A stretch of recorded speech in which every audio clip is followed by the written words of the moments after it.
All right, so take two. So today we're going to talk about a geometric sequence. And just like an arithmetic sequence, we're going to put a list of numbers and we've got to try to figure out, we're going to answer the question, what happens next? So if I start with the first position being a 2, the second position is 6, the next position is 18, and the next position is 54, right? If your job is to try to figure out what number comes next, your question is, what's happening from this term to this term? And it doesn't take much to figure out, all right, what we're doing here is we're multiplying by 3, right? So when I multiply 54 by 3, that's going to give me 162. All right, let's try a little more interesting problem. Let's talk about 36 and 24 and 16, and now our job is to figure out the next, let's try to figure out the next two terms. And what we're going to find out is that in a geometric series, what we're doing is we're multiplying to get to the next term. And the most important part of a geometric series is what are we multiplying by, and we have a name for that. It's called your common ratio. Just like an arithmetic sequence has something called a common difference, a geometric sequence has something called a common ratio. Well, how do you find the common ratio? Well, as sort of the name suggests, when you're dealing with ratio, you're dealing with a fraction. So if you take any two consecutive terms, and like in this first case when I have the 6 and the 2, if I write 6 over 2, that's going to give me 3. Or if I take 18 over 6, I also get 3. I figured out my common ratio, and that's what I'm going to multiply to get to the next term. So something like the first one, it's obvious what you're multiplying. Something like the second term, because when your common ratio isn't a nice number, isn't a whole number or an integer, you've got to do a little more work. But if you find your common ratio where you take any two terms, I'm going to take the first two. So if I do 24 over 36, what I find out is this is going to reduce to 2/3. That's going to be my common ratio. And we're just as creative with our common ratio. Instead of calling it, we're like a common difference we call D. In this case, we're going to call it common ratio. And this problem is 2/3. So the way I'm going to find the next term is I'm going to take the 16, multiply it times 2/3, and that's going to give me 32 over 3. Now, let's see what happens, if things get a little, the other type of question we have is, what happens if things are negative? Let's say I have negative 12, 6, negative 3. What's next? Well, the first thing you want to do is figure out what your common ratio is.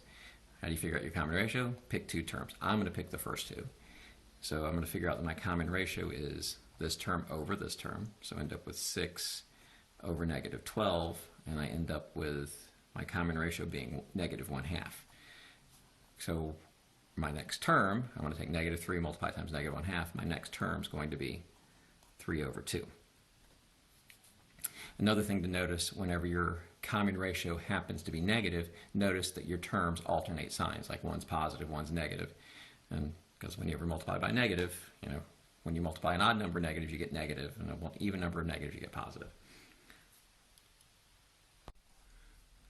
All right. So now that we've talked about a geometric, sort of introduced a geometric sequence, there are two types of formulas that we can talk about a geometric sequence. One, let's talk about an explicit formula. And the explicit formula looks like this, where I say a sub n is equal to, let's do 3, and let's do 2 to the n minus 1. All right. This is a formula where if I want to know, what is the fifth term, then I can just plug a 5 in and it's going to tell me the fifth term. So like in this case, that's going to give me 3 times 2 to the 5 minus 1. So I get 2 to the 4th, 16 times 3, which is going to give me 48. I guess what I should have done is started with, if this is your formula, it's going to generate this sequence of numbers, where this is position 1, position 2, position 3, position 4, position 5. When you plug 1 in, well, 1 minus 1 is 0, 2 to the 0 is 1, this is going to tell me my first term is 3. And then when I plug a 2 in, let's see, that's going to give me 3 times 2 to the first, and so that's going to give me a 6. When I plug a 3 in, that's going to give me 3 times 2 squared, which is going to give me 12. When I plug a 4 in, 3 times 2 to the third, which is going to give me 24, and then the next term is going to give me 48. Now, one thing I want you to notice as we're looking at each of these terms, like if I just given you this list of numbers where a 3, a 6, a 12, a 24, and a 48, and I said, what's your common ratio? I think it'd be pretty easy to figure out that your common ratio is 2. And of course, even easier if I'd given you the sequence is what's your first term. And so I would say a sub 1, well, your first term is 3. What I want you to notice is where your first term and common ratio are used in your formula. Notice this first position, whatever's here, that's going to end up being your first term, and whatever's being raised to an exponent, that's going to be your common ratio. That's going to be useful later on. Okay. So,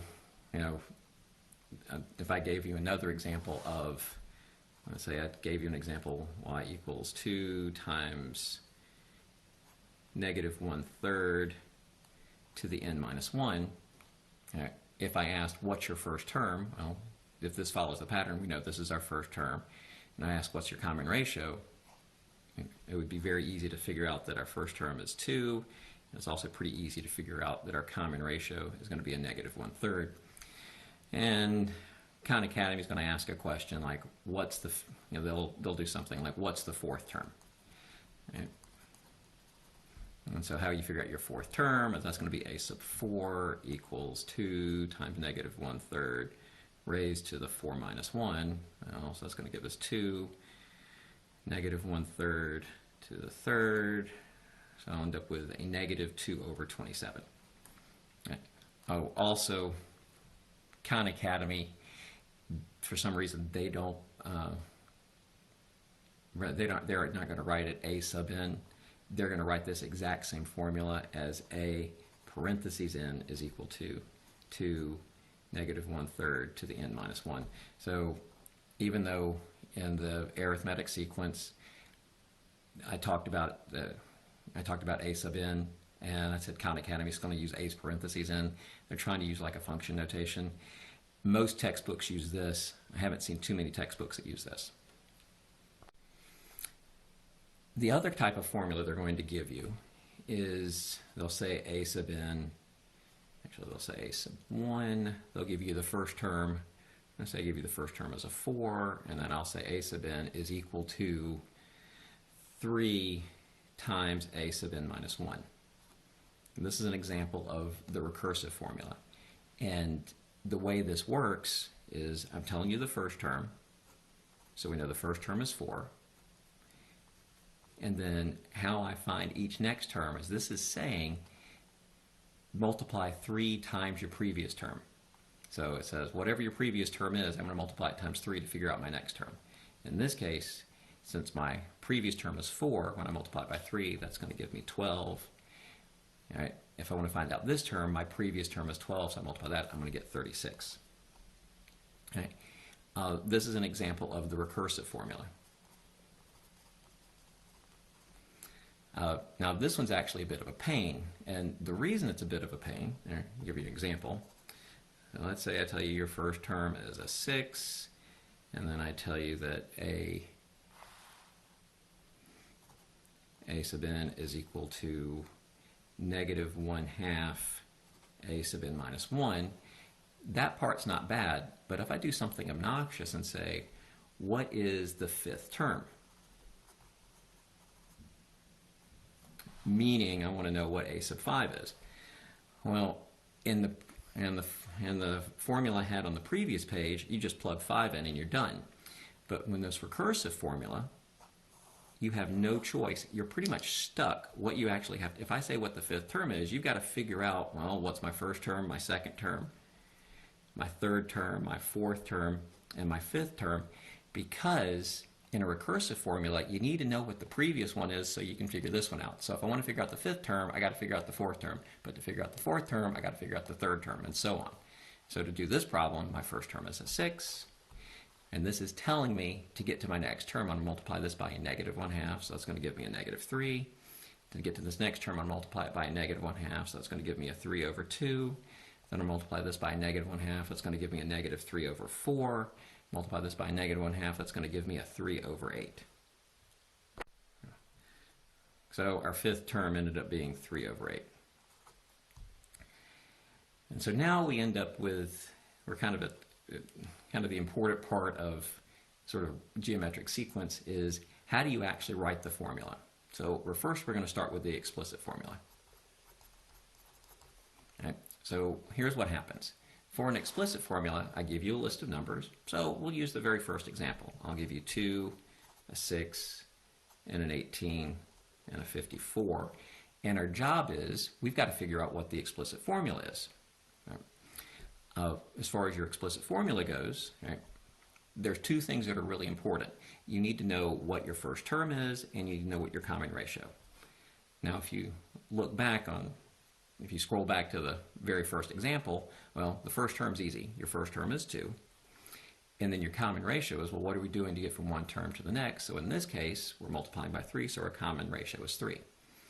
So to generate our explicit formula is going to be a sub n equals, right, your first term, which is 2, and then your common ratio to the n minus 1. Right? And that's, so it's your general formula. Your general formula for an explicit, the general expression for an explicit formula is a sub n is equal to a sub 1, your first term, your common ratio to the n minus 1. So if you can identify your first term and your common ratio, you instantly have your explicit formula. And even if the sequence isn't very nice, like our second example. As far as our second example goes, we had 36, 24, and 16.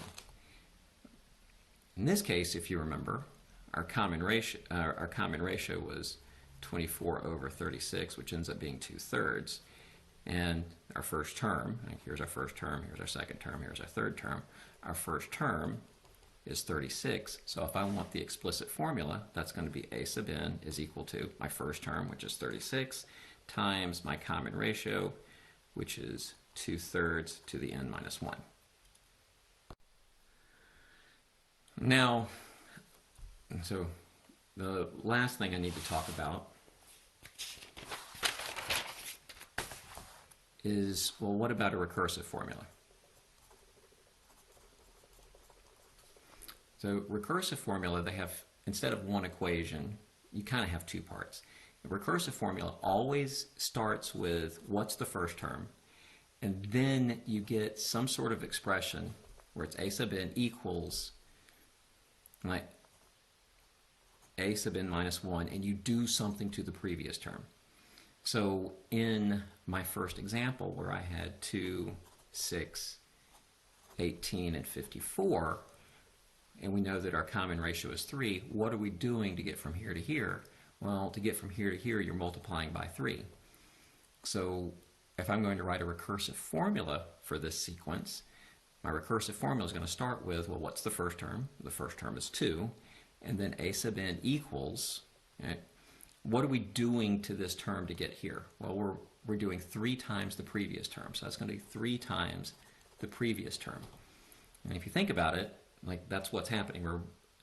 We do 3 times whatever the previous term was, and that's what came here. Even the second example, where I had 36, 24, and 16, we had our common ratio was 2/3. So if I'm going to write a recursive formula for this sequence, I'm going to say my first term is equal to 36, and then a sub n is equal to, in this case, 2/3 times a sub n minus 1.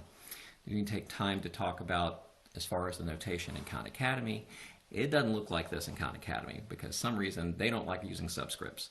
So instead of writing this, Khan Academy writes a sub n equals a, they put the n minus 1 in parentheses, and then they put times the 2/3.